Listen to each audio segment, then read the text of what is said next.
Hello, I'm Irma Baker. Welcome to our show. We're sponsored by RSVP, the Retired Senior Volunteer Program, which is a part of Mature Services. We like to think of our show as a kaleidoscope. We're focusing on interesting organizations, activities, and individuals in our viewing area. We'll be right back with today's guests after these messages. RSVP of Summit County has been making a difference in our community since 1972. RSVP volunteers are increasing the quality of life by participating in programs and organizations that provide important services to the community. RSVP matches personal interests and skills with opportunities to serve. If you're interested in adding more meaning to your life and improving the lives of others, please call 330-253-4597 extension 166. Welcome back. Our guests today are Lieutenant Travis Colonius. He's a detective with the Medina County Sheriff's Office, and Chief Deputy Tom Miller, also of the Medina County Sheriff's Office. Gentlemen, welcome. We're glad to have you with us today. Good to be here. Yeah, thank you for having us. Well, it's a very important topic that we're going to be talking about today, and that's senior safety and senior scams. I think that we have many viewers out there. Our program is really geared toward people who are 55 and older. And let's face it, that age group is a target. What can you tell us about this? Lieutenant, why don't you start? Well, I think that you're correct. I mean, everybody's a target at some point, but I think seniors perhaps in general are more trusting of people they run into and are targeted perhaps because many times they have assets that perhaps younger working folk don't, whether that be pensions or Social Security, but they have money, and so they're looked at as perhaps easy targets because many times technology is used that maybe seniors aren't as familiar with as younger folks are, and so those technologies are used against them. And it's true that seniors do get targeted at a much higher rate than the population that's younger than them. For some reason, those that would take advantage of people focus on that group. So it's. What are you finding as the greatest vulnerabilities of the senior population? Well, I can tell you a couple recent cases that we've run into. One is involving family of some sort. The typical scam involves a caller calling a senior, and when either the man or woman answers in the home, the first words that come out of the mouth from the caller are grandma or grandpa. And so if there's a grandchild involved with the family, it's often a natural reaction to say, you know, Johnny, is that you?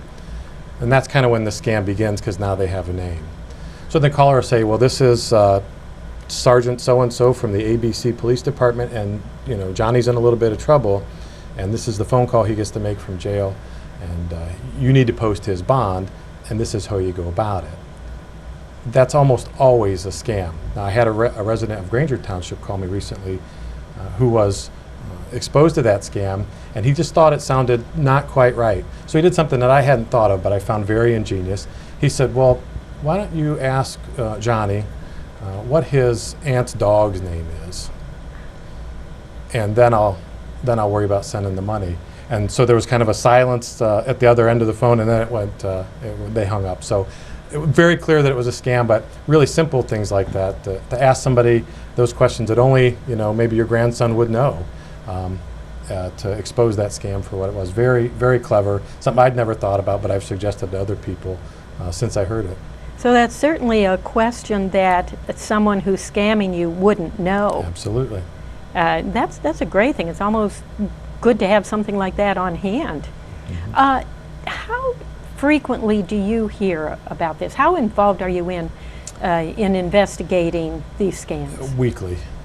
They're very common. They take a lot of different shapes and sizes, but weekly. It's without a doubt. There's not a week that goes by that we don't have some sort of fraud, usually financial. Another common one that we got recently is a secret shopper. Someone's contacted on email, unsolicited. They were not looking for a job, but they get an email saying we're looking for people to be secret shoppers for Western Union.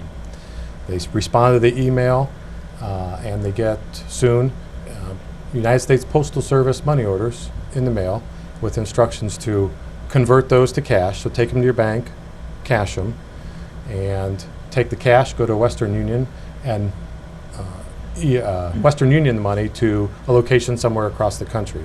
And they're given a specific set of questions to answer about the service they got at that Western Union outlet, including, as soon as you do the transfer, let us know the date, time, the routing number, and let us know within 15 minutes of sending it that it was sent.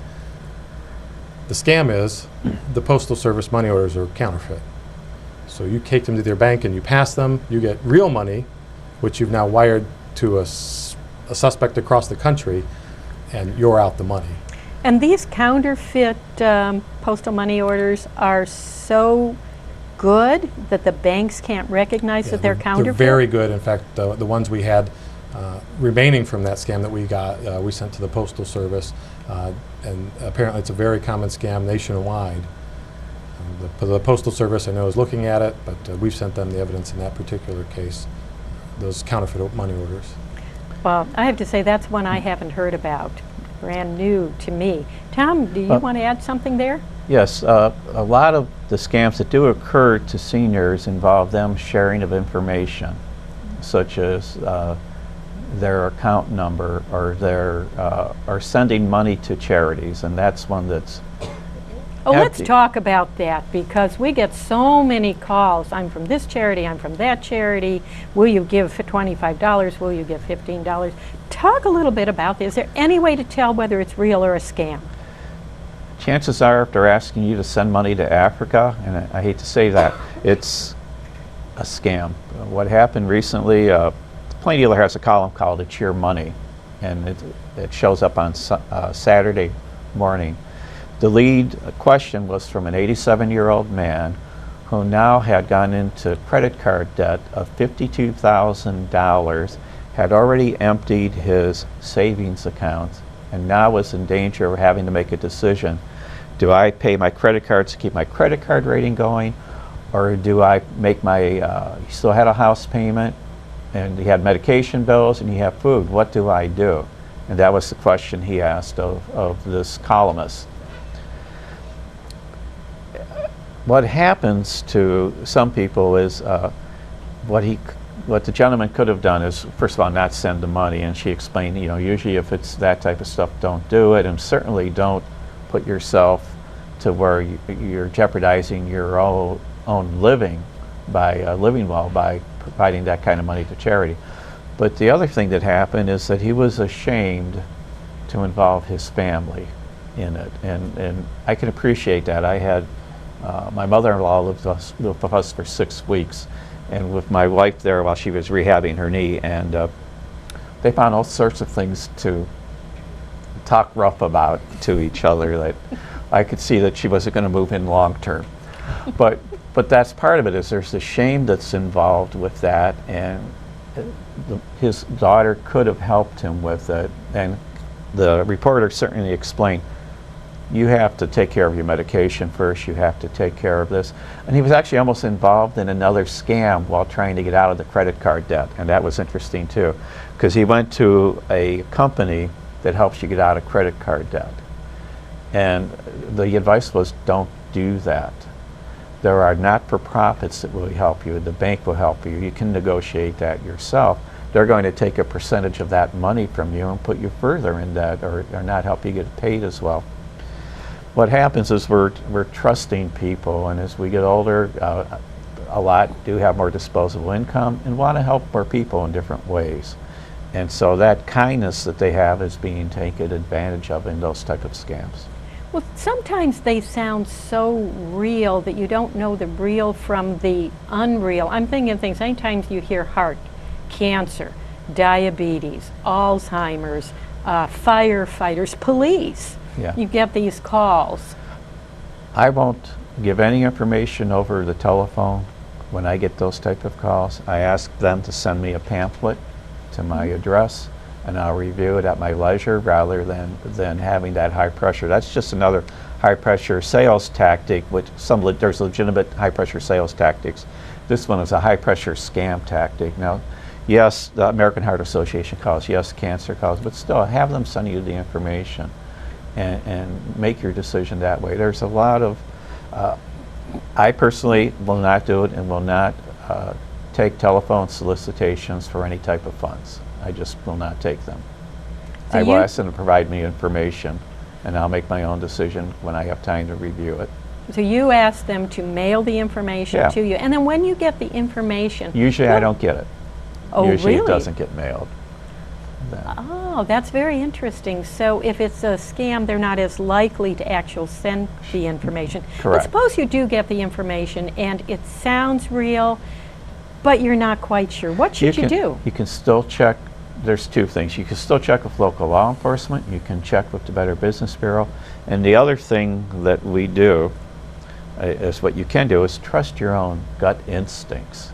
And a lot of that, people, I thought maybe it wasn't right, but you still went ahead and did it. And you've lived all these years. You've become a successful person. You have knowledge in you that makes your stomach churn at times. Take advantage of that personal feeling and act on that. Never be afraid to telephone and ask for help from a law enforcement agency on those questions. Those aren't stupid questions. Those are questions we need to hear. And we have time. We're fortunate where we live in our communities out here that law enforcement is interested and they have time to investigate and find out and help you make the correct decisions on that.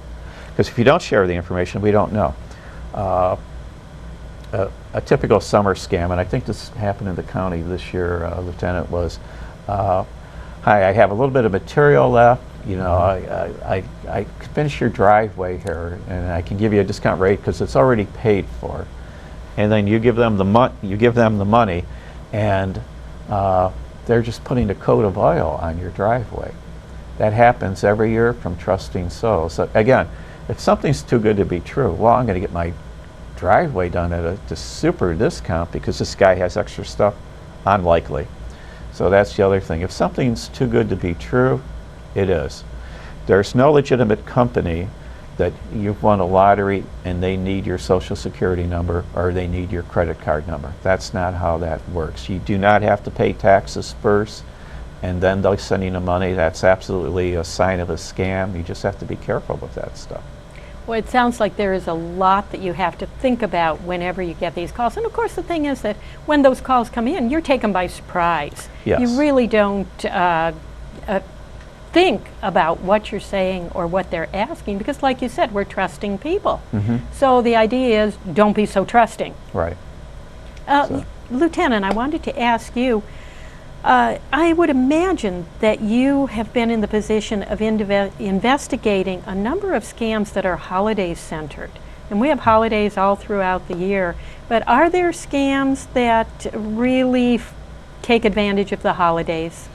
You know, more than scams perhaps, when we see crimes centered around the holidays, we see thefts from vehicles maybe in shopping centers or when you just run in and you buy something and then take it back out to the car because you don't want to carry it around with you and it's left on the front seat or in the back seat but visible to anyone who would pass by.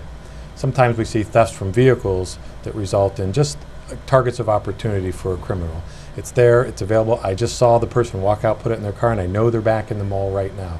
It's a very quick crime. It's a crime of opportunity. So I would caution you if you're going to go out and make those purchases, and I'm guilty of it too. I don't want to carry that stuff around. But put it in the trunk where it's out of view, and maybe somebody will select an easier target. The same thing too, and I thought, I talk to my wife about this frequently, going to the grocery store even, and having the purse in there, in the cart where it's convenient in front of you, where you can get coupons or whatever you might need, telephone. But leaving it in there when you walk 5 steps away, as I knock over your sign, to go and check out, a can of beans or whatever it might be.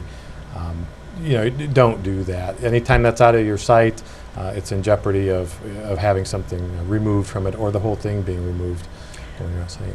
One of the things then that we should all be aware of is that just because an area or a place, a location is someplace we always go, doesn't mean that it's always safe. Is that a true statement? That would be accurate. Unfortunately, there is no place that you're immune from a potential victimization. But using common sense steps, doing little things, like we've mentioned, to protect yourself, you can really mitigate the opportunity for people to victimize you. It doesn't mean you need to be worried, doesn't mean you need to be scared. It just means you need to be thinking and be safe. I mean, you don't get in your car without putting on your seatbelt. Doesn't mean you expect to have a crash, but if it happens, then you're prepared for it. It's the same kind of preparation. And that preparation too, you used the word common sense, Lieutenant, and we were talking about that on the way out there. A lot of what we think is common sense is because we in law enforcement are so aware of it. So maybe it isn't so much common sense, and maybe we should share some of that too. Can you give us some Sure. tips? He mentioned a car, so let's talk about car safety and shopping and that. You should probably not go by yourself. There's always safety in numbers. It's harder to take advantage of 2 or 3 people than it is 1. Your car doors should remain locked when in transport. When you get to a shopping center, you should look around first before you get out. The other thing now with your cars, if you're walking, again, to the car and you feel somebody is following you, maybe they are. Now, what you could do is turn around and get back into the shopping mall and let a security officer or other people know. Or if you go to your car, most cars now have fobs that have alarms on them. I know that we hear them in the shopping centers all the time. But the person that's tracking you is going to be put in fear of that if you're close enough and you think it and you set it off. They may go in a different direction because people are going to look to see who set their alarm off now. So Travis, Lieutenant Colonis is absolutely correct. Keep your packaging in the trunk of the car when you're shopping. People do tend to lose, thefts increase during the holidays for a couple of reasons. There's less people home. So let a neighbor know that you trust if you're not going to be home. Keep some lights on. Be aware of in your home for home safety when you're answering the door. This is perhaps a silly little tip, but there are a lot of people that live alone now. That doesn't mean you have to act like you're alone. You can go to the door and say, "Don't worry, Fred, I'll get the door." And the person, say it loud enough that they overhear it there. Let them think somebody else is there. Never let a strange person into your house. Never let a delivery person, unless you're expecting delivery and you know you're getting something from, well, UPS doesn't come in, but people that come to say they have to work on the meters and that, they should have identification. You don't have to leave them in. You can keep the door locked. Check with the water company or whoever to see if they're permitted in there. It sounds like overcautiousness, but I really don't think it is. I think it's keeping yourself safe. So keep your doors locked. Yes. Don't open if somebody says, "Oh, I need to use the phone, or I'm not feeling well, can I have a drink of water?" Don't be overly kind. I'll call 911 for you. I'll get the police here right away to help you. Is another thing like that. If they really need help, they're not going to mind that. If No. they're there for some other purpose, then they might not be there when the police arrive. And a common summer theft, and you have to be careful of, is you have your doors open because you're in the backyard, and they will come in the front, especially if you're back there with a lawnmower. You're making so much noise you don't know who's in the house. So really keep the front locked up if you're in the back, even though you're home. It's important to do. I would imagine that many people who have attached garages probably, what made me think of it is you saying about cutting the back grass. Mm-hmm. You take the tractor, the lawnmower out of the garage and you go around the house to the back, and it's more convenient to leave the garage door open. So not a good thing to do. It's not a good thing to do, and thank you, because I'm very guilty of it. We leave our garage door open. We had a friend drive by the house. We passed your house. We're so used to seeing the garage door open with Mr. Driveway. But yeah, you should close it and keep it closed. The other thing, when I was a Brunswick police officer, these type of thefts that occurred, you go up and down the street with a garage door opener, and you wait and hope that you hit a code that opens up a garage door. Well, as you know, most people aren't home during the day. So you go into the garage and if you knock on the door, if there's no answer, you close the garage door. You go ahead and close it, and now you have access to that indoor door into the house. And a lot of people leave that door unlocked because they have the garage door that is closed. That door should also be a locked door to protect yourself from that type of theft. Well, it sounds to me like the scammers out there villains, criminals, whatever we want to call them, the result is the same, that you are victimized Yes. by these people, sometimes through your own lack of, as you said, common sense, or just thinking about your environment, thinking about what's around you.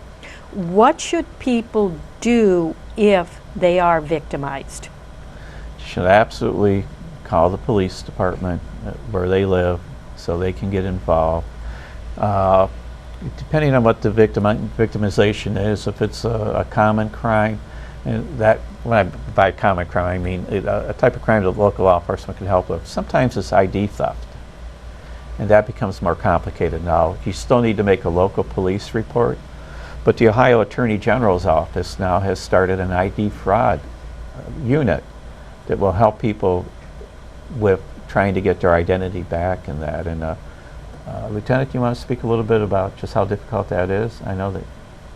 Yeah, it absolutely can be devastating for a person because they spend a lifetime building a great credit rating, and then they get bills in the mail that they didn't go in debt for. Credit cards were opened in their name.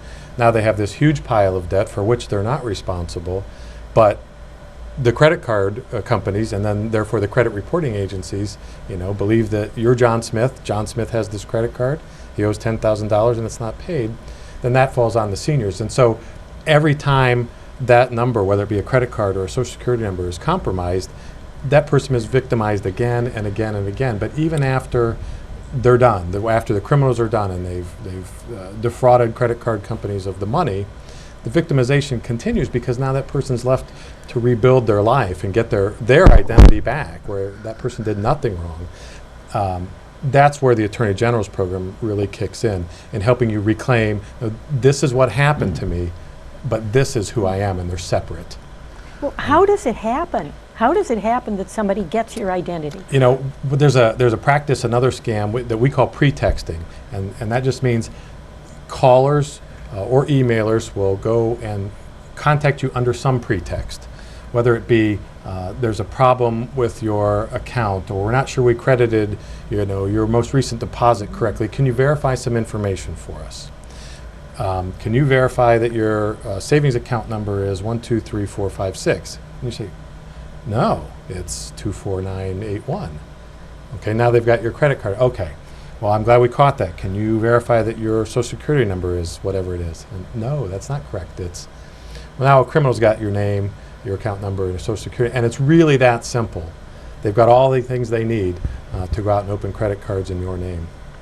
Just as easy as that. And Chief, you wanted to add something Sure, there? because do you remember shopping years ago and you would pay by credit card, and what would happen is they'd get out a magazine and go through it. There used to be it would take like a week or two. That came out weekly, and that was a list of all the stolen credit cards they have. Well, now you can report your credit cards instantly when they're stolen, and it's out there. But what happens is the criminals know as quickly that they have to use that card almost immediately. And I was working in the private sector, and within, in this case, this is office safety. A lot of women keep their purse in the bottom right-hand drawer of a desk and unlocked. So a person comes into the office and, well, what are you doing in here? Well, if he even gets questioned, well, I thought this was so-and-so. Instead, though, in this case, there are people that specialize in office scams. So they take that credit card. You're not going to use your credit card at work. You may not notice it's used until the end of the day, and they have charged in that day thousands of dollars on your credit card, unless they take you over the limit or if you signed up to be notified when your card is used. But we had a card taken like that, and within 10 minutes it was used at a shopping center, within 10 minutes of the theft. She had an alert on her cell phone, so it took some time. The person, that was how he made his living, was stealing credit cards out of offices. We did locate the person. He was charged. This was the 4th or 5th time he had been charged with these type of crimes and never gone to jail in the system, because sometimes courts take theft a little lightly. This is really mind-boggling that there is this much going on, and that really what you need to do is be aware. Yes. And don't give out information. There's nobody that needs your information over the telephone if they've telephoned you. So just keep your information to yourself. Yes. Contact the local law authority or the Attorney General's office, and we'll put on the Yes. screen the contact information for that. I wish we had more time to talk, but we're already out of time. We are? We are out of time. Can I add one more thing? Add it right Just now. as a way for folks to protect themselves, whether it be a charity or a bank or a utility company, anybody that calls you and says there's a problem and they need information, there's no reason you can't give it to them, but ask them the number that you can call back at, or just say, I'll call you back and I'll talk to somebody in customer service, and go to your phone book. And if it's First Merit Bank or whoever it is they're saying they are, if it's legit, when you call the number that you know is actual, you can resolve any problem that there might be, or if it's the utility company. But don't take their word for it over the phone. There's nothing wrong with calling them back in 5 minutes and verifying that they are who they say they are. So take the extra time to be safe. Absolutely. It's absolutely worth it. Well, thank you so much, both of you, Lieutenant Colonius and Chief Miller. Thank you so much for being with us today, and thank you, everyone, for viewing. I hope this has been very helpful to you, and we hope that you'll remember our sponsor, RSVP, a part of Mature Services. Thank you so much for viewing, and have a wonderful day.